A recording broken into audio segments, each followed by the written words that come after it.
Student कहता है question number 7 क्या कहता है, ध्यान दीजिए विद्यार्थी। क्वेश्चन नंबर 7 आज 4 क्वेश्चन हम कंप्लीट करा देंगे कहा कि फिर हाँ जी राजा बोल रहे हैं लाइक पक्का कीजिएगा। चलिए ठीक है। चलिए प्रश्नावली 7.2 या पार्ट 3 वीडियो विद्यार्थी ध्यान दीजिएगा, जिसमें क्वेश्चन नंबर 6 तक आपको पहले करा दिया गया है। 7 क्वेश्चन से ध्यान दीजिएगा, यहाँ का उसको देखिए। तो 7 क्वेश्चन कहता है बिंदु ए के निर्देशांक ज्ञात कीजिए। बिंदु ए का क्या ज्ञात करना, निर्देशांक मतलब ए का मान ज्ञात करना, ए का मान ज्ञात करना है। जहां ए बी एक वृत्त का व्यास है, जो ए बी जो है विद्यार्थी, ए बी एक वृत्त का क्या है, व्यास। ए बी जो है जो वृत्त का व्यास, तब व्यास आप समझते न है, ब्याह ना बोल दीजिएगा, व्यास बोलिएगा। तो ये हो गया विद्यार्थी ए हो गया, ये क्या हो गया, बी हो गया। ए बी एक वृत्त का क्या हो गया, व्यास हो गया। अब कहता है जिसका केंद्र विद्यार्थी, केंद्र के नाम हम लिख देते हैं अपने मन से, सी। केंद्र क्या हो गया, सी। जिसका मान दिया गया है 2 कॉमा क्या दिया गया है, 2 कॉमा -3 दिया गया है, तथा बी का निर्देशांक दिया गया विद्यार्थी। बी का निर्देशांक क्या दिया गया, 1,4। तो ए का निर्देशांक ज्ञात करना है। ए का क्या ज्ञात करना, निर्देशांक। तो ए का निर्देशांक ज्ञात करने के लिए विद्यार्थी ध्यान दें, मध्य बिंदु से चलेंगे। कौन बिंदु से चलेंगे, तब मध्य बिंदु यहाँ पर दिया गया विद्यार्थी x, यहाँ पर x का मान हो गया, ये किसका मान हो गया, y का मान हो गया। यहाँ पर मान नहीं दिया गया, x1 लिख देते हैं, यहाँ पर क्या देते हैं, y1। x1 y1 का मान निकालना है, ये किसका मान हो गया, x2 और y2, x2 और y2। तो यहाँ पर आपको मान निकालना ए। मध्य बिंदु हमेशा बनाते थे, बीच वाला बिंदु, मध्य मतलब बीच वाला बिंदु, लेकिन इसमें मध्य बिंदु देल है, तो आपको निकालना है निर्देशांक ए का मान। तो कैसे निकलेगा सर, मध्य बिंदु से चलेंगे। तो विद्यार्थी यहाँ लिख देंगे ए बी का मध्य बिंदु। ए बी का क्या लिख देंगे, ए बी का मध्य बिंदु, ए बी का मध्य बिंदु से, ए बी का मध्य बिंदु से। तो विद्यार्थी ए बी का मध्य बिंदु से चलेंगे, तो आप ध्यान दीजिएगा, तो ए सी के बीच की दूरी, मध्य बिंदु याद है ना, तो x बराबर क्या सूत्र होता है, तो x बराबर सूत्र होता है x1 प्लस x2 और बटा में 2 होता है। x1 प्लस x2 बटा में 2 होता है, और y बराबर जो सूत्र होता है वह होता है y1 प्लस y2 और बटा में 2 होता है। y1 प्लस y2 बटा में क्या होता है विद्यार्थी, 2 होता है। तो यहाँ ध्यान दीजिएगा x का मान कह रहा है विद्यार्थी, तो x का मान आपके सामने कितना दिया गया, 2। तो यहाँ लिख देंगे 2 बराबर लिख देंगे। x1 का मान तो निकालना है जी, तो x1 के तो x1 लिख देंगे, प्लस हो जाएगा। x2 का मान दिया है गया विद्यार्थी, x2 का मान 1 दिया गया तो 1, और बटा में 2 सूत्र होता है, तो 2 सूत्र कॉमा दे देंगे। अब यहाँ कहता है y बराबर निकालेंगे, तब y बराबर सूत्र होता है y1 प्लस y2 बटा 2। तब y के मान आपको दिया गया है -3, तब y के मान दिया गया -3, तो यहाँ लिख देंगे विद्यार्थी -3। फिर लिख दे विद्यार्थी, यहाँ लिख देंगे, ध्यान दीजिएगा। अब क्या करेंगे, y1 प्लस y2, तब y1 का मान दिया गया है ना, y1 का मान नहीं दिया गया है, तब y1 का स्थान पर लिख देंगे y1 प्लस y2 का मान विद्यार्थी दिया गया, y2 का मान 4 है तो 4। अब सूत्र में नीचे 2 होता है तो 2 लिख दी। अब यहाँ ध्यान दीजिएगा, इसके नीचे कुछ है तो 1 चल सकता है, और इसके नीचे कुछ है तो क्या विद्यार्थी, 1 चलेगा। तब क्रॉस मल्टीप्लाई करेंगे, x1 प्लस 1 में 1 से गुना कर देंगे, तो ये हो जाएगा x1 प्लस 1 हो गया बराबर 2 में 2 से गुना करेंगे, क्या हो गया, 4। तो इसका पहले मान निकाल लो, उसके बाद उसका मान निकालेंगे। x1 है तो x1 बराबर 4 है तो 4, 1 प्लस में इधर आएगा था माइनस में, तो x1 का मान आपके सामने कितना आ गया विद्यार्थी, 3 आ गया। x1 का मान कितना आ गया, 3। अब यहाँ पर ही निकाल देंगे हम लोग, y का मान निकाल देंगे y के सूत्र से, तो -3 में गुना कर विद्यार्थी, y1 प्लस 4 में 1 से गुना करेंगे, तो जगह y1 प्लस 4 बराबर के बराबर, -3 में 2 से गुना करेंगे तब माइनस क्या हो जाएगा, 6 हो जाएगा। ये y1 है तो y1 बराबर है तो बराबर -6 के -6, आई 4 प्लस में इधर गया था, क्या हो गया, -4। तो y1 बराबर कितना आ गया विद्यार्थी, -10। तो a का निर्देशांक न था, तो तो लिख दीजिएगा बिंदु ए का निर्देशांक, बिंदु ए का निर्देशांक। तो बिंदु ए का निर्देशांक बराबर क्या आ गया विद्यार्थी, x1, y1 है, तो x1, y1, तो x1 के मान लिख दीजिए 3 और y1 के मान -10। यही आपका क्या हो गया राइट आंसर, लिख लीजिए।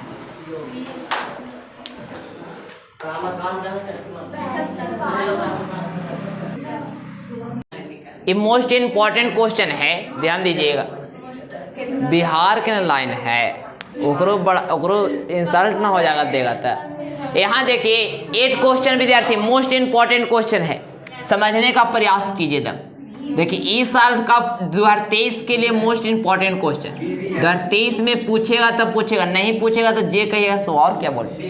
यहाँ ध्यान दीजिएगा, यदि ए और बी क्रमशः दिए गए, मतलब ए के मान दिया गया है -2, -2 और बी का मान दिया गया 2, -4 हो तो बिंदु P के निर्देशांक ज्ञात करना है।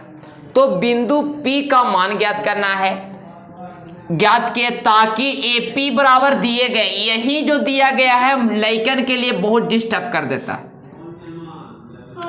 तो P रेखाखंड AB पर स्थित है, जो P जो है विद्यार्थी कहाँ स्थित है, AB पर स्थित है।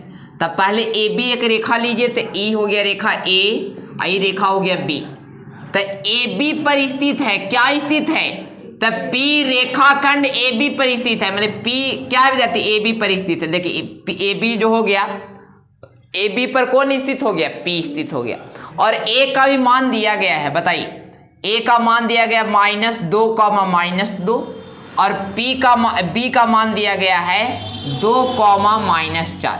तो विद्यार्थी P का रेखाखंड निकालेंगे या P का निर्देशांक निकालेंगे तो कब निकालेंगे, जब M और N का मान देगा तब ना, M और N का मान रहेगा तब ना निकालेंगे। लेकिन आपको M और N का मान नहीं दिया गया, विभाजन सूत्र भुला गए हैं, तो M और N का मान नहीं दिया गया विद्यार्थी, तो आपको दिया गया उससे चलो ना। तो एक छोटा सा पॉइंट, क्या हम AB बराबर ऐसे लिख सकते हैं, एकदम ध्यान दीजिएगा, क्या AB बराबर हम लिख सकते हैं बड़ा दूरी बराबर छोटा दूरी प्लस छोटा दूरी। तब ध्यान समझना, क्या A से लेकर B तक के दूरिया को लिख सकते हैं AP प्लस PB, क्योंकि बड़ा दूरी बराबर लिखा जाएगा ना। तो AB बराबर लिख सकते हैं विद्यार्थी, AB बराबर क्या लिख सकते हैं, AP प्लस PB, यानी कि यहाँ से यहाँ 4 मीटर है और यहाँ से यहाँ 5 मीटर, तो टोटल के मीटर होगा, 9 मीटर होगा। तो AB है 9 मीटर बराबर था 4 मीटर प्लस 5 मीटर, यानी A से लेकर B तक के दूरिया बराबर AP प्लस क्या विद्यार्थी, PB, AP प्लस PB। तब यहाँ ध्यान दीजिएगा, तो इतना तो हम लिख दिए। अब हम चलेंगे प्रश्न से। तब प्रश्न में क्या दिया गया विद्यार्थी बताइए, तो AP बराबर दिया गया है 3/7 और AB है, AP बराबर 3/7 AB है। यहाँ ध्यान दिखाई दे रहा है, देखो तो है। चलिए तो विद्यार्थी AP है तो AP यहाँ लिखेंगे। क्या AB इधर गुना में है, देख रहे ना ऊपर में ना है, तो AB गुना में है, इधर आएगा तो क्या हो जाएगा भागा में, तब भागा में AB बटा में लिख सकते हैं। अब बराबर यहाँ क्या बच गया 3/7, 3/7। अब बताइए विद्यार्थी AP के तो AP लिखेंगे, ध्यान दीजिएगा, यहाँ AP के तो AP लिखेंगे और नीचे क्या विद्यार्थी AB बराबर सूत्र लिख सकते हैं, AB बराबर क्या लिख सकते हैं, AP प्लस क्या लिख सकते हैं, तो यहाँ लिख देंगे AP प्लस PB और बराबर ये ऊपर में 3 है तो 3, नीचे में 7 को हम लिख सकते हैं 3 + 4, 3 + 4 लिख सकते हैं। क्यों सर, कोई वजह का है, बहुत बड़ा वजह है विद्यार्थी। देखो ऊपर में AP था तो AP के रूप में लाए ना, AP प्लस PB लाए ना, ऊपर में 3 है तो 7 नीचे है, तो 7 को क्या लिखे, तो 3 + 4 लिख सकते हैं कि नहीं लिख सकते, 3 + 4 लिखेंगे तो 7 ना होगा, तो 3 + 4 लिख सकते हैं। अब देखो कॉमन कैसे ले आता है, ध्यान दीजिएगा, तो ऊपर में AP है तो AP लिख देंगे, AP है तो AP लिख देंगे विद्यार्थी, और नीचे में क्या हो जाएगा, नीचे में AP आप कॉमन लीजिएगा। देखो एकदम ध्यान से देखना, AP कॉमन लिया तो AP से तो AP कट जाएगा के मरते हुए 1 मरते हुए, प्लस इसमें तो AP नहीं है सर, AP नहीं है तो कॉमन लेते हैं तो AP नीचे में लग जाता है विद्यार्थी, AP नीचे में लग जाता। विश्वास नहीं है तो देखो, AP में 1 से गुना करें तो AP होगा, और प्लस के प्लस AP में इससे गुना करेंगे तो AP कट जाएगा, खाली P बच जाएगा कि नहीं बच जाएगा, बचेगा ना। अब बताओ कि यहाँ पर ही विद्यार्थी 2 + 4 है, तो यहाँ पर हमको चाहे 2 + 5 है, यहाँ पर हमको कॉमन लेना है 2। क्या कॉमन लेना है? 2। तो कैसे 2 कॉमन लेंगे, ध्यान दीजिएगा। तो 2 से 2 तो कट जाएगा 1 मरतबे, लेकिन 5 में 2 नहीं ना है, तो कॉमन लेंगे तो 5/2 लिखते हैं। 5/2 कॉमन ऐसे ले सकते हैं, दिक्कत ना। अब देखो ऐसे लेंगे तो इतने आ जाएगा, दाम इतना आएगा विद्यार्थी। देखो यार 2 में 1 से गुना किया तो क्या हो जाएगा 2, और 2 में इससे गुना किया तो 2 गुने 5/2, तो 2 से 2 कट गया तो 2 + 5 आया कि नहीं आया? आया ना, सेम चीज आया ना। तो ऐसे हम कॉमन ले सकते हैं। चलिए, कॉमन लेने से फायदा कुछ है सर? बहुत बड़ा फायदा है। यहाँ देखिए तो कॉमन ले लिए, PB में AP नहीं था तो AP क्या किया, लगा दिया बराबर। ये ऊपर में 3 है तो 3 जो ऊपर में रहेगा वही कॉमन लेते हैं, तो यहाँ 3 कॉमन लेंगे तो 3 से 3 तो कट जाएगा 1 मरतबे ना, और प्लस ये विद्यार्थी 4 में 3 नहीं है तो 4 क्या लिख देंगे, 3 लिख देंगे। अब बताइए ऊपर से 3 से 3 तो कट गया, AP से AP कट गया। अब आपके सामने सिर्फ ये दोनों बच गए, ऊपर में छोड़ दो, 1 है तो ऊपर में भी छोड़ दो, नीचे में खाली क्या बच गया 1 + PB और बटा में AP विद्यार्थी, और बराबर ये क्या बटा 1 + 4/3 बराबर के दोनों तरफ सेम रहता, वो भी काटता, तो 1 से 1 कट जाएगा, दोनों तरफ 1 से 1 कट जाएगा ना। तो आपके सामने आ गया PB/AP बराबर 4 क्या विद्यार्थी 3, यानी PB का मान आ गया 4 और AP का मान क्या आ गया, तब PB कहाँ है, तब P और B न है, तो 1 का मान मतलब N के मान क्या आ गया 4 आ गया, N के मान क्या आ गया 4, और AP कौन है आगे वाला ना, A से P तक के मान, M के मान कितना आ गया 3 आ गया। तो अब बताइए, अब तो आराम से निकल जाएगा विभाजन सूत्र। हमको खाली M और N का मान इसमें निकालना बहुत जरूरी था, तो M N का मान निकाल गया विद्यार्थी, इससे निकाले इससे M और N का मान निकाले। अब हम चलेंगे बिंदु P के लिए, किसके लिए चलेंगे, क्लीन कर दें।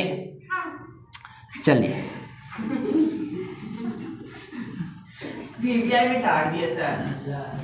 चलिए ध्यान दीजिएगा,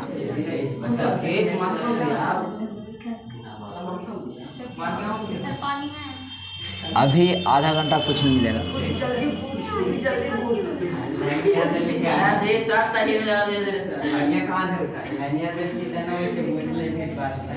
चलिए विद्यार्थी ध्यान दें, यहाँ पर हम निकाल रहे, देखिए हल नहीं कीजिए, तो यहाँ पहले बताइए विद्यार्थी, तब ये विभाजन सूत्र से चलेगा ना, M और N का मान आ गया, तब लिख दिएगा विभाजन सूत्र से। कौन सूत्र से, विभाजन सूत्र से। कौन सूत्र से, विभाजन सूत्र से। तू पिटा में हो राजा, रियली बता, तू बहुत मार पिटाएगा, तोरा पता भी नहीं है कि अब कितना पिटते हैं, ठीक है अपना लेना कहीं। विभाजन सूत्र से P बिंदु के लिए, बिंदु P के लिए, बिंदु P के लिए, बिंदु किसके लिए विद्यार्थी, तब P के लिए लिखेगा तो x बराबर क्या सूत्र हो जाता है, mx2 + nx1 बटा में m + n। तो विद्यार्थी x है तो x बराबर है, तो बराबर m का मान कितना है 3 ना, तो 3 गुने x2 का मान क्या है, नाम लिख दीजिए, ये हो गया x1, ये हो गया y1, ये हो गया x2, ये हो गया y2, तो x2 का मान 2 हो गया, और प्लस n का मान कितना निकाले 4 गुने x1 का मान विद्यार्थी -2, तो यहाँ लिख देंगे -2 बटा में m + n, तो m का मान 3 हो गया, n का मान कितना हो गया 4 हो गया। तो अब यहाँ ध्यान दीजिएगा, ये x है तो x बराबर 3 दूनी कितना विद्यार्थी 6 - 4 दूनी 8, प्लस माइनस माइनस हो जाएगा, ये जोड़ेंगे तो 4 और 3 7, यानी कि x बराबर घाटेगा तो -2/7, ये एगो आंसर आ गया, यानी कि x का मान आ गया -2/7। अब y के मान निकाल दीजिए y बराबर सूत्र से, तब y बराबर सूत्र होता है m/2 + n/1 बटा m + n, तो y है तब y बराबर m/2 कहता है, तो m के मान 3 है और y2 का मान विद्यार्थी -4 है, तो 3 ना, 3 गुने -4 प्लस n/1 कहता है, तो n के मान हो गया 4 हो गया, n के मान 4 हो गया, y1 के कितना मान विद्यार्थी, तब y1 के मान हो गया -2, और बटा में m + n कहता था, 3 प्लस कितना हो जाएगा 3 + 4 हो जाएगा। अब यहाँ ध्यान दीजिएगा, ये बाई है तब बाई बराबर ये कितना हो जाएगा 4 -12, ये 4 दूनी 8 -8 बटा में 4 और 3 7 ना, तब बाई बराबर बनाते 20/-7। यही क्या हो गया -20/7। ये आपका क्या हो गया आंसर आ गया, लिख लीजिए। पी का निशांक आ गया -2/7 -20/7।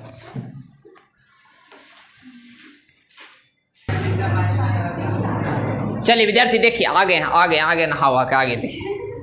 चलिए देखिए क्वेश्चन नंबर 9 क्या कहता है, ध्यान दीजिएगा। बिंदुओं A -2,2 और B 2,8 को जोड़ने वाली रेखाखंड AB को 4 बराबर भागों में बांटती है। के बराबर भागों में विद्यार्थी? ये क्वेश्चन जानते हैं, क्वेश्चन नंबर 2 जैसा मिल रहा है विद्यार्थी। 7.2 का क्वेश्चन नंबर 2 जैसा मिल रहा है। तो AB एक रेखा है, AB एक क्या है? AB एक क्या विद्यार्थी? रेखा है। तो AB एक रेखा है जिसका मान दिया गया है -2,2 और B का मान दिया गया है 2,8 को जोड़ने वाली रेखाखंड 4 बराबर भागों में बांटती है। के बराबर भागों में? तो 4 बराबर भागों में बांट देते हैं। एक भाग में, 2 भाग में, एक 3 और एक 4 भाग। देखिए 1 2 3 4 नाम लिख दिया थे। ये हो गया C, ये हो गया D, ये हो गया। तब बिंदु C का जब निर्देशांक निकालेंगे, ध्यान सुनिएगा, निकालेंगे, इसका नाम लिख दीजिए x1, इसका नाम लिख दीजिए y1, इसका नाम लिख दीजिए x2, इसका नाम विद्यार्थी y2। तब बिंदु C के निर्देशांक के लिए यहां लिखेंगे, थोड़ा सा लंबा होगा लेकिन एकदम सटीक होगा। बिंदु C के निर्देशांक के लिए, बिंदु C के निर्देशांक के लिए, तब बिंदु C के निर्देशांक के लिए निकालिए विद्यार्थी। तब पहले m और n का मान होना चाहिए। तब C के लिए चलेगा तो m का मान कितना हो जाएगा बताओ? इधर केगो बॉक्स खाली है, एगो ना, इधर केगो बॉक्स खाली है, एगो। तो m का मान n का मान केगो बॉक्स खाली 1 2 3, तो n का मान कितना हो जाएगा 3 के कर लिए। C के लिए चलेगा तो m का मान, क्योंकि एगो बॉक्स खाली ना है, याद है ना दूसरा क्वेश्चन पढ़ाए थे। तो m का मान 1, लेकिन n का मान 1 2 3, तो n का मान कितना? तो यहाँ लिख दीजिएगा m बराबर क्या विद्यार्थी 1 और कॉमा n बराबर कितना 3। तो x बराबर सूत्र, चलो विभाजन सूत्र याद है ना, mx2 + nx1 बटा में क्या होता है m + n होता है। तो विद्यार्थी x है तो x बराबर है तब बराबर m का मान कितना है 1 गुने x2 का मान कितना है देखो 2 और प्लस n का मान विद्यार्थी 3 गुने x1 का मान कितना हो जाएगा -2 और बटा में m + n कहता है। तो m का मान विद्यार्थी क्या ना देख रहे हो भाई?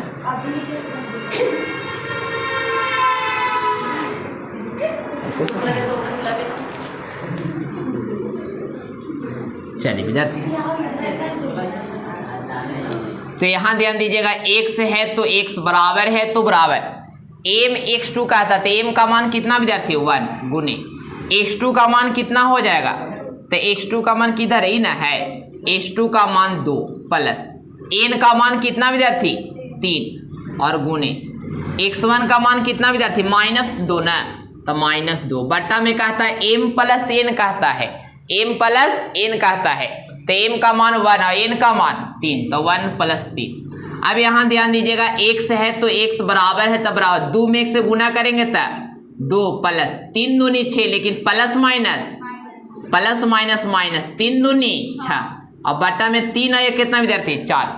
चलिए तो x बराबर क्या हो जाएगा, ये घाटेगा तो विद्यार्थी -4/4, -4/4 कटेगा तो x बराबर कितना हो गया -1। x बराबर कितना आ गया, चलिए तब y बराबर सूत्र, चलिए तब y बराबर क्या सूत्र होता है m/2 प्लस n/1 बटा में क्या विद्यार्थी m + n। तो y है तब y बराबर m का मान बताइए, m का मान 1 गुने y2 का मान विद्यार्थी देख लो b के निर्देशांक में y2 का मान 8 है जी, तो नाना घर का गेल है और n का मान कितना है 3 है, 3 गुने और y1 का मान कितना विद्यार्थी 2। अब बटा में m प्लस n, तो m का मान हो गया विद्यार्थी 1 और प्लस n का मान हो गया 3। अब यहाँ ध्यान दीजिएगा, तो y है तो y बराबर ही गुना के 8 में 1 से करेंगे तो 8, अरे 3 दूनी कितना विद्यार्थी 6, बटा में कितना हो जाएगा 3 और 1 4, तब y है तब y जोड़िए तो 14 बटा 4 काटिएगा तो 7 बटा 2, y के मान कितना आ गया 7 बटा 2, y के मान क्या बता 7 बटा 2, तो c का निशांक लिख दीजिए, क्या आ गया x बराबर -1 और y बराबर 7 बटा 2, यही क्या हो गया इसका आंसर हो गया। लेकिन अब बिंदु d के लिए चलेंगे, d का निकाल देते, e का आप लोग खुद निकाल लिएगा, देख लीजिएगा। तो विद्यार्थी d बिंदु d के लिए, बिंदु किसके लिए बिंदु d के लिए, तब बिंदु d के लिए चलेगा तो पहले m और n का मान होना जरूरी है। तो d के लिए चलो, यहाँ देखो विद्यार्थी d के लिए चलेगा तो एक पहले केगो बॉक्स खाली 1 का 1 2, तो m का मान कितना 2, और एक बाद केगो बॉक्स खाली 1 का 1 2, तो n का मान कितना विद्यार्थी 2, यानी कि mo का मान 2 और no का मान 2। तो x बराबर, चलिए x बराबर क्या सूत्र होता है mx2 प्लस nx1 बटा में क्या विद्यार्थी m प्लस n।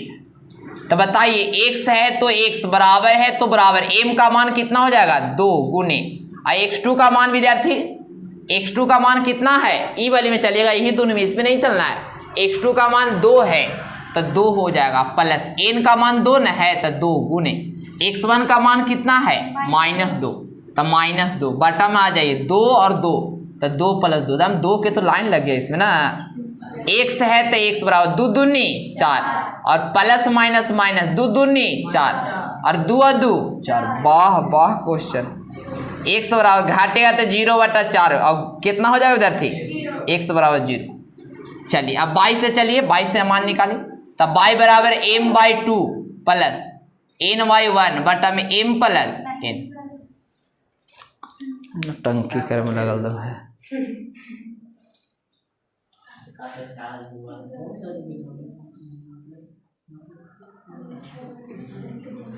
चलिए देखिए, y बराबर सूत्र होता है m/2,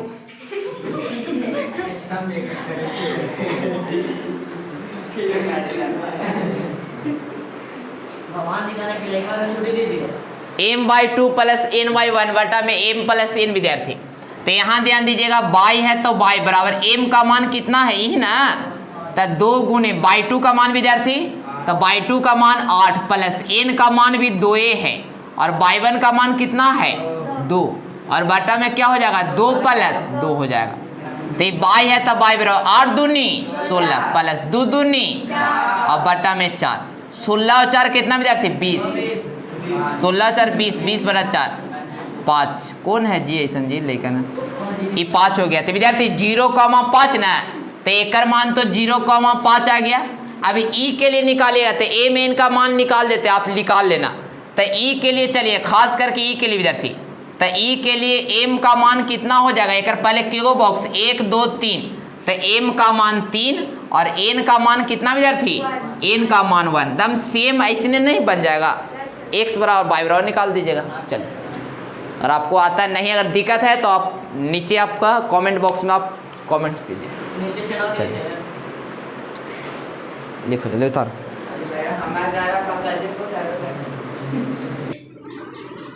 देखो देखो क्वेश्चन नंबर 10 ही लास्ट क्वेश्चन है, ध्यान दीजिएगा। हम बहुत सब्र किए आप लोग। एक समलंब चतुर्भुज का क्षेत्रफल ज्ञात किए विद्यार्थी। समलंब चतुर्भुज का क्या ज्ञात करना है, क्षेत्रफल, जिसके शीर्ष दिए गए हैं। आप जानते हैं कि चतुर्भुज में केगो शीर्ष रहते हैं, 4 गो ना, तो 4 गो आपको एकदम सजा कर लिखना विद्यार्थी, न कि इधर उधर लिख देना, सजा कर लिखना रहता। पहले बिंदु क्या ए, फिर उसके बाद बी, उसके बाद विद्यार्थी सी, उसके बाद क्या डी। तो ए का मान बताओ शुरू में क्या हो जाएगा 3,0, बी का मान बताइए 4,5, सी का मान बताइए विद्यार्थी -1,4, डी का मान बताइए -2,-1। तो ये विद्यार्थी x1 का मान हो गया, ये किसका मान हो गया, विकर्ण निकालते हैं। जब हम लोग क्षेत्रफल निकालना रहता तो क्या निकालते हैं, विकर्ण निकालते हैं। आई क्या हो गया x2, आई क्या हो गया y2। तब विकर्ण निकालेंगे तो AC के बीच की दूरी निकालेंगे, और इसमें किसके बीच दूरी निकालेंगे, BD के बीच की दूरी, तो ये हो जाएगा x1 आई हो जाएगा y1, आई क्या हो जाएगा x2 आई हो जाएगा y2। जब हम समलंब चतुर्भुज का क्षेत्रफल निकालते हैं तो उसका सूत्र होता है 1/2 गुने विकर्णों का गुणनफल, विकर्णों का। तब विकर्ण निकालिएगा तो AC निकालिए ना कि AB विकर्ण है, विकर्ण हो गया AC और विकर्ण हो गया BD। तो चतुर्भुज में दुए को विकर्ण ना, तो AB आप पहले AC के बीच की दूरी निकालिए, तो यहाँ लिख दीजिएगा AC के बीच की दूरी, सूत्र याद है AC के बीच की दूरी बराबर सूत्र क्या हो जाएगा विद्यार्थी H2 माइनस x1 के ऑल स्क्वायर, बड़ी देरी के बाद आया सूत्र ना, y2 माइनस y1 के ऑल स्क्वायर। तो AC के बीच के दूरी विद्यार्थी, चलिए तो विद्यार्थी H2 माइनस x1, तो ई वाले में चल रहे AC में चल रहे, तो H2 का मान कितना है AC में चल रहे, इसको ही मटा दें दोनों, कहा इसको लिखा ना, बाद में लिखेंगे विद्यार्थी। तो H2 में चलेंगे तो H2 का मान कितना हो गया -1, फिर सूत्र में कहता है माइनस, तो यहाँ लिख दें विद्यार्थी माइनस, फिर कहता है x1, तो x1 का मान कितना है 3 है, तो 3 के हो गया ऑल स्क्वायर। फिर कहता है प्लस y2 माइनस y1, तो y2 के मान 4 हो गया और माइनस, सूत्र में माइनस, अब y1 विद्यार्थी, तब y1 के मान 0 हो गया, एक क्या हो गया ऑल स्क्वायर हो गया। तो इसको बनाइए तो -1 और -3, -4 के ऑल स्क्वायर, आई +4 के ऑल स्क्वायर, -4 का स्क्वायर करेंगे तब माइनस माइनस प्लस, चर्चों के 16 और चर्चों के 16, 16 क्या विद्यार्थी 32 को ऐसे लिख सकते हैं 16 गुने 2 चल सकता है, 16 दूने 2 लिखे हैं क्योंकि 16 का पूर्णतः मान निकलता है और 16 दूने 32 ही होगा, तो 4√2 लिख दिए, 4√2। अब यहाँ पर निकालिए विद्यार्थी, अब निकालिए BD के विकर्ण, किसका निकालिए BD, तब BD के बीच की दूरी पर निकाली ना, BD के बीच की क्या विद्यार्थी दूरी, तब BD के बीच की दूरी सूत्र याद है, सूत्र क्या होता है H2 माइनस x1 के all square plus y2 minus y1 के ऑल स्क्वायर। तो यहाँ ध्यान दीजिए H2 का मान BD के लिए चले गए थे, H2 का मान कितना है -2, तब -2 सूत्र में माइनस, और x1 के मान कितना है 4 है, तो यहाँ 4 के हो गया ऑल स्क्वायर। फिर कहता है y2 के मान विद्यार्थी, तो y2 के मान कितना है -1, सूत्रवा में माइनस, और y1 के मान कितना है, तो y1 के मान 5 है, तो यहाँ क्या हो गया 5 के स्क्वायर हो गया। अब यहाँ ध्यान दीजिए एक लाइन चलेगा नीचे, तब -4 और -2 -6 के ऑल स्क्वायर प्लस -5 और -1 -6 के ऑल स्क्वायर। अब यहाँ ध्यान दीजिए विद्यार्थी, अब यहाँ ध्यान दीजिए, तो 6 के स्क्वायर करेंगे कितना हो जाएगा 36, प्लस 6 -6 का स्क्वायर करेंगे तो 36 क्या हो जाएगा 72 को ऐसे लिख सकते हैं √36 गुने 2 चलेगा, तो 36 का मान विद्यार्थी 6√2 दिक्कत। अब हमको क्षेत्रफल निकालना है, किसका क्षेत्रफल निकालना बताइए, समचतुर्भुज का क्षेत्रफल, पहले सूत्र होता क्या है सर, तो 1/2 गुने विकर्णों का गुणनफल, विकर्णों का गुणनफल विद्यार्थी 1/2, तो यहाँ लिखेंगे 1/2 विकर्णों का गुणनफल, तब पहला विकर्ण का गुणनफल क्या आया 4√2 और गुने दूसरा विकर्ण का गुणनफल 6√2। अब यहाँ देखिए 1/2 के 1/2, 4 गुने 6 के 4 गुने 2 में 2 से गुना करेगा तो 2 से 2 कट गया, 6 चौके 24, ए का हो गया आंसर, लिख लीजिए। अगर आपको वीडियो पसंद आता है लाइक करो, हाँ लाल जो बटन उसको सब्सक्राइब भी कीजिए, ठीक है हम सुन लिए, ठीक है।